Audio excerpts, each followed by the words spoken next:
এইখানে হাজার হাজার জাক আছে, কত যে যা পায় তাই ধরে নেয়। প্রথমে মেয়েটা মারামারি করে প্লাস্টিকের জিনিস পায়, তখনই সে ঘুরাইতে থাক। সে প্লাস্টিকের জিনিস এদিক সেদিক ঘুরাইতে লাগলো। এদিক সেদিক ঘুরানো হয়ে গেলে মেয়েটা তখনই ঘুরতে থাকলো।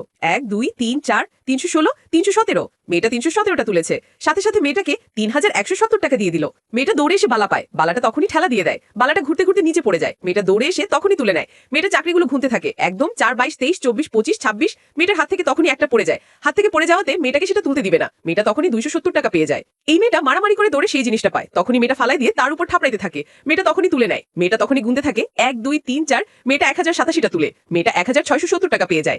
এই মেয়েটা দৌড়ে এসে বল পায়, বলটা তখনই ঠেলা দিয়ে দেয়। বলটা পড়ে যাতে কয়েকটা চাকরি তার থেকে ছেড়ে যায়। দৌড়ে এসে বলটা তুলে দেখে একটা চাকরি আছে, বলটা ঘুরে দেখে আরেকটা চাকরি আছে। মেয়েটা তখন 20 টাকা পেয়ে যায়। মেয়েটা মারামারি করে দৌড়ে এসে চমকটা পায়। চমকটা দিয়ে মেয়েটা যা করলো সেটা দেখার আগে এই ছবিটা দেখলে নাকি জীবনের যত গুণা সব মাফ হয়ে যায়। এই ছবিটি দেখে যে একটা লাইক একটা সাবস্ক্রাইব করবো, আল্লাহ তুমি তার বাবা মার জীবনের যত গুণা মাফ করে দিও। চমকের সাথে চাকরির গড়ে বেশি লাগায়। মেয়েটা কোনোভাবে তুলতে পারছিল না, তখনই মেয়েটা আরো চাকরি তোলার জন্য উপরে উঠে গেল। মেয়েটা চিন্তা করলো সব চাকরি তুলে দেবো, কিন্তু তার চাকরি তোলা থেকে সবাই হাঁপসে গেল। মেয়েটা চমক সহ দুটো তুলে দিল। মেয়েটা তখনই গুনতে থাকলো। তো 1 2 দিন মেয়েটা কোনোভাবে মুখ দিয়ে গুনতে পারতেছিল না।